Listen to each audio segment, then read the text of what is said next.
उन्होंने कहा भाई यहाँ दिखाने का तो कोई सिस्टम नहीं है, यहाँ तो पाप का फल भोगा जाता है, पुण्य का फल भोगा जाता है। तो फिर वो ऊपर से ऊपर गए, भगवान के पास पहुंच गए। ठीक बात है। वंदना, तुम बताओ। राम राम, प्रणाम जी साहब। कल की कहानी का शीर्षक था सत्संग श्रवण का फल। वो एक जो सेठ जी होते हैं, वो उनको कहीं जाना होता है, तो एक जो काम करने वाले होता है, उनका एक ये रहता है कि उनका नियम होता है कि वो कहानी सत्संग सुनाते या सुनते हैं तो उनका ही सामान उठाते हैं। तो ऐसा होता है कि वो सेठ जी का सामान उनको जबरदस्ती वो सुनना हो जाता, जबरदस्ती उनके अपना काम करवाने के भाव से उनको जबरदस्ती सुनना पड़ता है।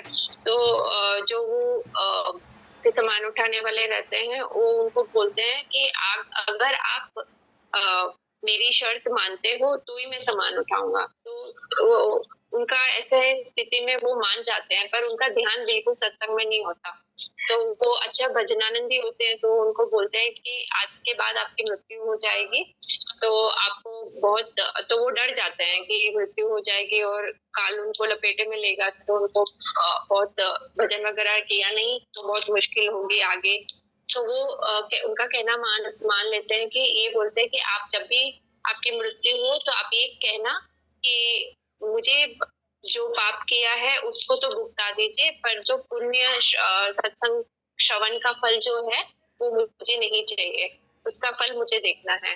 तो जब उनकी मृत्यु होती है तो सेठ जी फिर आगे जाते हैं, पहले यमदूत के यहाँ, तो वो उनको पूछते हैं, तो वो बोलते हैं इसके बारे में तो मुझे भी नहीं पता कि इसका फल क्या होता है, कैसे देखा जाता है। तो वो आगे आगे जाते हैं, आगे से आगे ब्रह्मा जी, फिर शिव जी, ऐसे भगवान के पास जो सबसे ऊपर जाते हैं।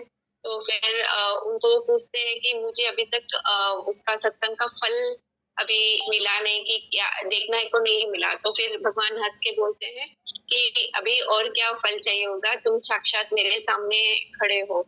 तो तब उनको ये समझ में आता है कि छोटे से सत्संग करने का फल ये होता है, बस कुछ क्षण के लिए, जो भी उन्होंने बिना अपनी इच्छा के ठीक से उस जो भजनानंदी थे उनका कहना मानने से, उस संत का कहना मानने से उनके इतनी बड़ी विलक्षणता, उनको भगवत प्राप्ति हो गई। तो अगर हम थोड़े से भी ध्यान दें सत्संग में तो हमारे लिए कितना लाभदायक हो सकता है, ये उसकी शिक्षा। बिल्कुल ठीक बात, बहुत अच्छा। तो ये बात है। अब आज की कहानी सुनाएंगे राम नारायण जी।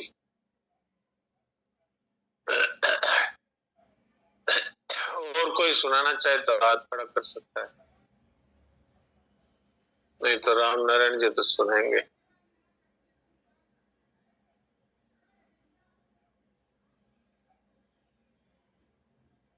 हाँ, राम नारायण जी सुनाइए। प्रणाम महाराज जी। प्रणाम प्रणाम। कोर्सिका की राजधानी में एक बड़े बगीचे में एक लड़का और एक लड़की खेल रहे थे। लड़के का नाम नेपोलियन और लड़के का नाम इलाइजा था।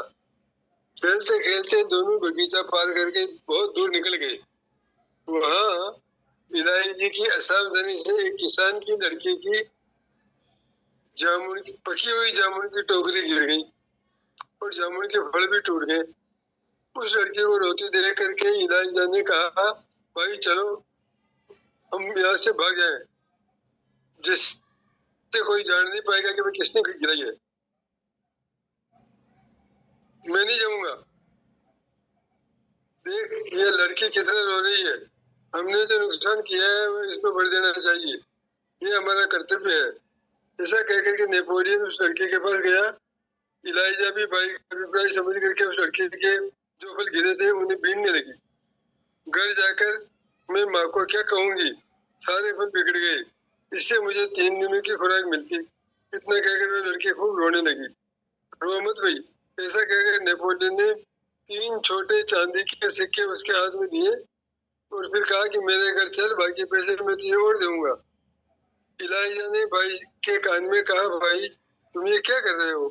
माँ को खबर मिलेगी तो हमें सजा करके क्यों रोटी और पानी देगी?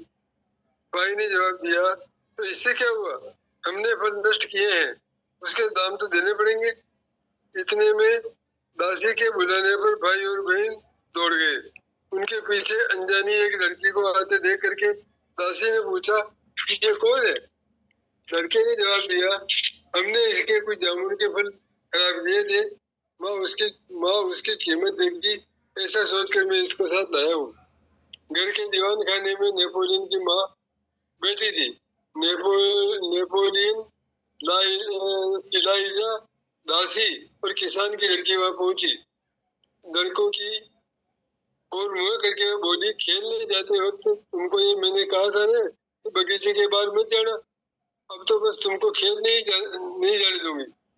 माँ इलाइजा को सजा नहीं दो, मैं ही गया था और वह तो मेरे साथ गई थी। यूं कहकर नेपोलियन ने अपना दोष स्वीकार किया। इलाइजा चुप होकर भाई को देखने लगी। मैडम लेटिसिया का भाई भी वहाँ बैठा था। वह लड़के की सच्चाई से खुश होकर के उसका अपराध क्षमा करने के लिए प्रार्थना करने लगा। डरी हुई इलाइजा को अपने भाई के बर्ताव से हिम्मत मिली और वह मामा का हाथ पकड़कर बोली, मेरी गलती से नुकसान हुआ है, भाई को मत कुछ कहना। उसके मामा ने पूछा, तुमने क्या किया इलाज? लड़की ने सारी बातें कह सुनाई और स्वीकार कर लिया कि उसकी गलती से नुकसान हुआ है।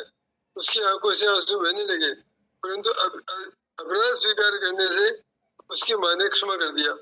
इसके बाद नेपोलियन ने कहा कि माँ, मैं एक चीज मांगता हूँ, तुम महीने महीने खर्च करने के लिए मुझे जो 3 सिक्के देती हो वह तुम मुझे दोगी।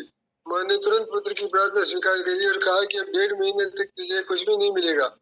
नेपोलियन ने सिक्के लेकर फल वाली लड़की को दे दिए। किसान की लड़की को पूरा दाम मिल गया। वह प्रसन्न हो गई और पहले लिए हुए 3 चांदी के छोटे सिक्कों को वापस करने लगी, परंतु नेपोलियन ने नहीं लिया।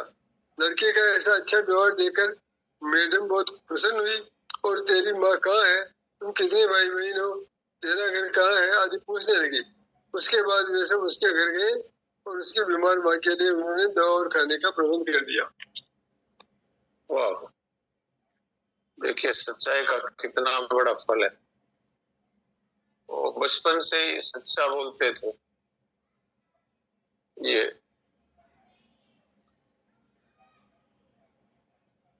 नेपोलियन शायद वही है जो बाद में जाकर के और राष्ट्र का अध्यक्ष बना अथवा राष्ट्रपति बना। छोटे बालक राजू की कहानी है। हाँ जी जी, छोटे बालक की कहानी। तो ये बात है, ईमानदारी है, वो बचपन से ही माँ बाप के संस्कार होते हैं ना, उससे बच्चे सीखते हैं। माँ बाप खुद झूठ बोलते हैं, बेईमानी करते हैं, तो बच्चे भी फिर वही सीखते हैं। इसलिए हमें अपने जीवन को शुद्ध बनाना चाहिए, ये है बात, जिससे कि संतानें भी शुद्ध रहेगी। अब किसी का कोई प्रश्न है तो प्रश्न कर सकते हैं। कल वंदना का भी एक प्रश्न था और एक और का भी था, तो वो अगर उनको कल के प्रश्न याद है तो अभी प्रश्न करें।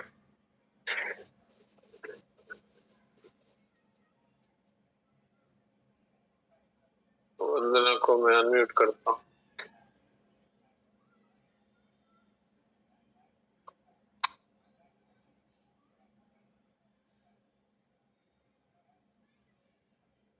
हाँ वंदना बोलो। राम राम, प्रणाम जी सर। मेरा प्रश्न ये था कि जैसे जो स्थिति हमने कल डिस्कस की थी कि वासुदेव वासुदेव सर्वम जो होता है, हम अपने आप को संसार से अलग करेंगे और शरीर में हमारी स्थिति न मान के भगवान में मानते हैं, जो कि सही है, तभी हमको वासुदेव सर्वम का हमको अनुभव होगा। तो अगर हम ये सुनते हैं पर हमको अनुभव नहीं हुआ, तो फिर हमारी स्थिति कहाँ रही? हम सिर्फ सीखे हुए ज्ञान में तो नहीं रहे, या मतलब हम क्या करें, हम बीच में स्थिति को क्या माने?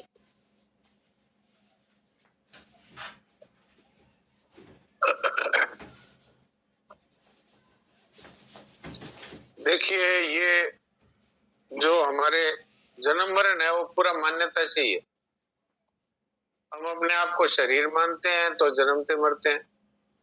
यदि अपने आप को शरीर से अलग अनुभव करते हैं अथवा मान लेते हैं तो हम जन्म मरण से मुक्त हो जाते हैं। लेकिन अगर हम अपनी जगह पर परमात्मा को अगर स्वीकार कर लेते हैं कि मैं हूं ही नहीं, परमात्मा ही, और जो दिख रहा है वो सब परमात्मा है, और जो मैं था पहले वो भी परमात्मा ही है, मैं नहीं, तो फिर जन्म मरण किसका होगा? जन्म मरण तो छूट गया। अब रही बात की परमात्मा का अनुभव, तो अब किसको होगा? आपकी जगह तो परमात्मा आ गए, तो अनुभव किसको होगा? तो फिर अगर कोई अनुभव की लालसा रखता है तो अभी भी वो खुद बना हुआ है। भाई आपकी जगह परमात्मा आ गए। हाँ जी, बोलिए। अगर हम मान ले पर हमारा अनुभव जैसे नहीं है, तो हम जैसे मतलब ऐसी स्थिति तो नहीं है जैसे महाराज जी बोलते हैं कि ना हम घर के रहे ना काट के, वैसे वाला स्थिति तो नहीं होगी ना हमारे? नहीं, वैसी वाली स्थिति नहीं हो सकती, क्योंकि जब मनुष्य ये मान लेता है कि मैं नहीं हूँ, परमात्मा ही है, तो अब उसके द्वारा क्या होगा आप बताइए? क्या उसके द्वारा झूठ बोला जाएगा? क्या चोरी होगी? क्या उसके द्वारा हिंसा होगी? तो क्या होगा? भगवान ही तो वहां पर आ गए ना। आप सोच रहे होंगे केवल मानने से क्या होता है? केवल मानने से ही तो हम जन्म मरण में गए हैं। हमने ये माना कि ये शरीर में हूं, तो अनादिकाल से जन्म रहे मर रहे। हमारे कितने जन्म हो चुके, इसकी गिनती संभव ही नहीं है। शास्त्रों में तो यहाँ तक आता है कि पृथ्वी पर धूल के कितने कण हैं, ये अगर कोई गिन ले तो आपके जन्मों की संख्या गिन सकता है। इतने जन्म हो गए केवल इस गलत मान्यता से कि मैं शरीर हूं। भगवान भी कहते हैं कि इसने ही जगत को धारण किया है, मेरा अंश है, लेकिन इसने शरीर और संसार को मेरा माना और मैं माना, इस तरह से इसने संसार को धारण कर लिया। तो संसार को जिसने धारण कर लिया अब वो जन्मेगा मरेगा। तो अब आपने परमात्मा को धारण कर लिया, तो अब जन्म मरण तो होगा नहीं ना। इसकी कसौटी ये है कि जो सच्चे संत महात्मा होते हैं, क्या उनके द्वारा झूठ कपट चोरी बेईमानी होती है? तो ये कोरी मान्यता हुई क्या? ये तो वास्तविकता हो गई, क्योंकि वास्तव में तो परमात्मा ही जीव बने ना। तो परमात्मा जीव कैसे बने? कि ये मान्यता कर ली है शरीर में हूं, तो जीव भाव धारण कर लिया। तो जीव भाव को छोड़ने का उपाय क्या है? कि वापस सही स्थिति में आ जाएं। सही स्थिति क्या है? कि मैं नहीं हूं, परमात्मा है। इसका अनुभव की तो जरूरत नहीं है, क्योंकि अनुभव परमात्मा को ही होगा। परमात्मा का अनुभव परमात्मा को ही होगा। जब मैं रहा ही नहीं तो अनुभव कौन करे? और जो अनुभव करना चाहता है वो अभी तक खुद बैठा है बना हुआ, मैं भी कुछ हूं। तो इसलिए ये अनुभव की बात छोड़ देनी चाहिए। हाँ, ये देखना चाहिए कि अब क्या इस शरीर के द्वारा कोई भी गलत काम हो रहा है? अगर हो रहा है तो उसको अब नहीं करेंगे, तो अपने आप ही अनुभव हो जाएगा। अनुभव का अर्थ है परमात्मा तत्व का वास्तव में अपनी जगह पर आ जाना, यही अनुभव है। वहां पर मैंपन मिट गया और परमात्मा ही रह गए। वास्तव में तो परमात्मा ही थे, अब ओरिजिनल में आ गए वापस, मैं की जगह परमात्मा हो गए। ये है बात। नहीं समझ में आई है तो फिर बताओ। तो जैसा हम अगर दृढ़ता से विश्वास कर ले, मतलब हम श्रद्धा कर ले इस बात पे, तो हमारा काम हो गया, फिर हमको हो गया, बिल्कुल बिल्कुल हो गया, बिल्कुल ही हो गया, इसमें कोई संदेह नहीं। भाई महाराज जी से मेरी ऐसी सीधी बात हुई थी, हम दोनों ही थे, तो मैंने कहा आप कहते हैं इतना सरल है, बताइए मैं तैयार हूँ। तो कहा कि तुम्हारी जगह परमात्मा आ गए तो बस तुम्हारा काम हो गया। तो इसमें क्या है, परमात्मा आ क्या गए, वही है, ये तो मान्यता गलत कर ली इसलिए जीव बने हुए, वो मान्यता उसे ही कर लिया।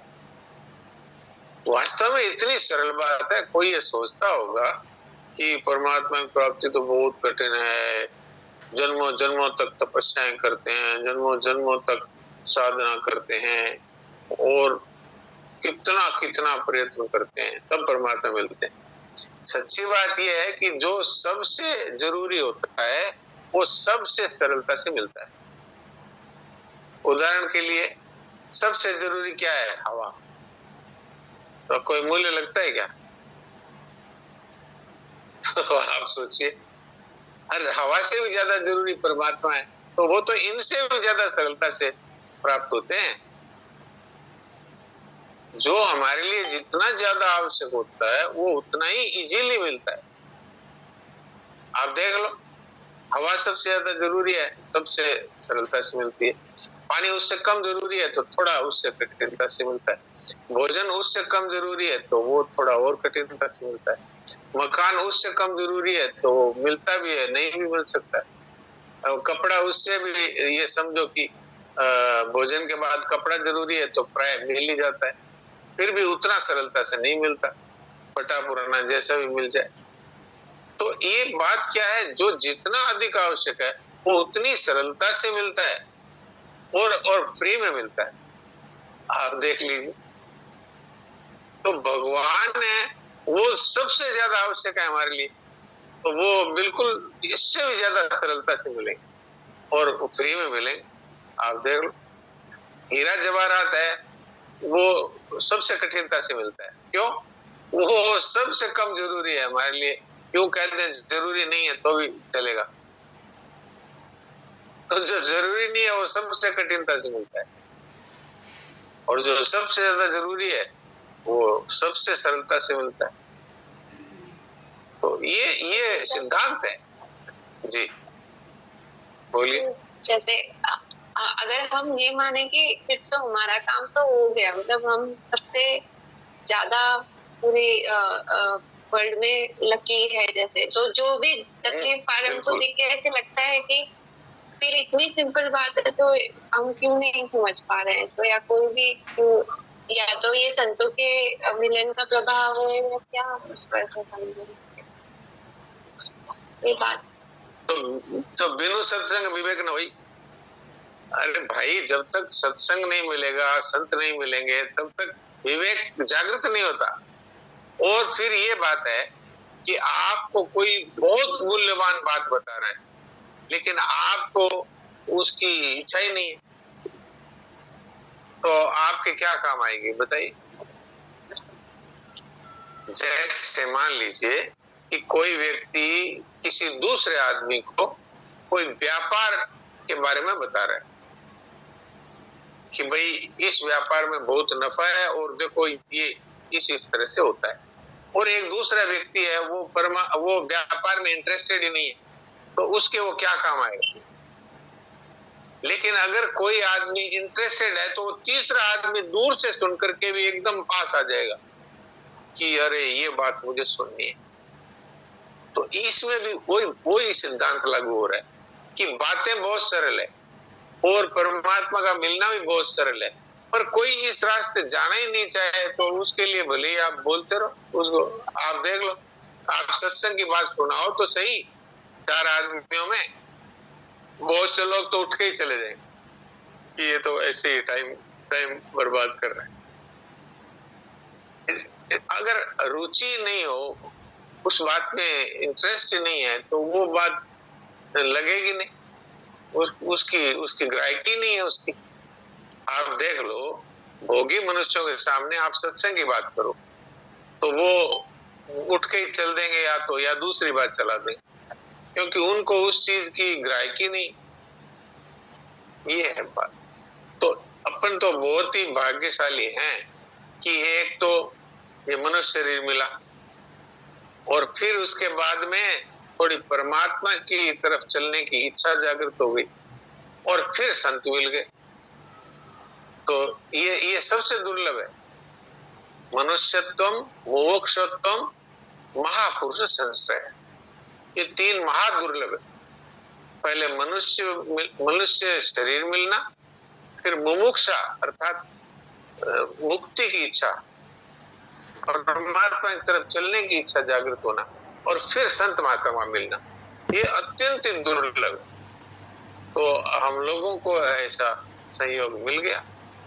अब मनुष्य शरीर तो कईयों को मिल गया, लेकिन उनके मुमुक्षा नहीं है, मुक्त होने की इच्छा ही नहीं। तो उनको मनुष्य शरीर मिल गया, फिर वापस पशु योनि में चले जाएंगे, नरकों में चले जाएंगे। तो मनुष्यत्व, मुमुक्षुत्व, महापुरुष संश्रय, ये तीनों जिसको मिल गए, बस उसके तो लगी किनारे नाव। तो इसलिए हम लोग बहुत ही, हमारा भगवान की विशेष कृपा है हम लोगों को। नंद किशोर जी क्या पूछते हैं? और कुछ पूछना है? बदलना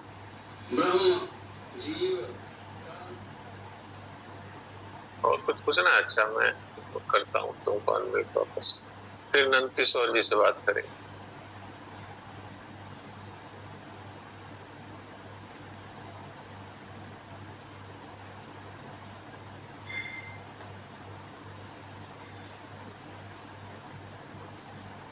हाँ वंदना बोलो। नहीं जी साहब, बस वो इतने टाइम से यही चल रहा था कि मतलब कहाँ स्थिति जा रही है समझ में नहीं आ रहा था, कि समझ सब कुछ सुन रहे हैं, देख रहे हैं। इसको देखने की इसको देखने की जरूरत नहीं है। हमारी स्थिति कहाँ है, हमारी स्थिति कहाँ है, इसी में हम अभी तक मैं में और मेरे में पड़े हुए। अब क्लियर हो गया। अपने आप ही वो स्थिति तो अपने आप सामने दिख जाएगी। भाई पहले भोगों में आकर्षण होता था, पहले निषिद्ध कार्य भी होते थे और अब नहीं होते। तो ये तो सामने ही बात है। अब इसका मतलब भगवान पधार गए और फिर सत्संग मिल रहा है, ये भी तो भगवान के पधारने का ही संकेत है। नहीं तो सत्संग कहाँ मिलेगा बताइए? ठीक है। राम राम। राम राम। राम राम। नंद किशोर जी क्या कहते हैं? हाँ बोलिए नंद किशोर जी। जय जय श्री राधे। दंत प्रणाम महाराज। ये मैं शरीर नहीं हूँ ऐसे अनुभव करना है जैसे उसमें बैठे महाराज, शरीर मैं नहीं हूँ। हाँ, इसको कैसे यानी अनुभव करना है कि मानना है, क्या चीज है? ये भी मानना ही है कि मैं शरीर नहीं हूँ। अब मैं शरीर हूँ ये मान करके तो बंधे हैं, तो इसको मानना है मैं शरीर नहीं हूँ। तो मैं क्या हूँ? मैं परमात्मा का साक्षात अंश हूँ, उनका पुत्र हूँ, उनकी संतान हूँ। मम्मी अंश हो, भगवान साफ साफ कहते हैं, तो मैं उनका अंश हूँ। तो ये हो गया काम। अब यदि भोगों की इच्छा होती है, कोई निषिद्ध कार्य होता है, तो इस पे विचार करना चाहिए कि मैं जब शरीर हूं ही नहीं तो इंद्रियों का सुख मेरे को क्यों चाहिए भाई? तो इसको कहते हैं आत्मनिरीक्षण। तो आत्मनिरीक्षण करने से समझ में आ जाएगा कि मैं शरीर हूं ही नहीं। सच्ची बात तो ये है, ये थोड़ा विचार करने से अपने को पता लगता है कि इंद्रियों के सुख हैं वो क्या हमारे स्वरूप तक पहुंचते हैं? नहीं पहुंचते नहीं पहुंचते।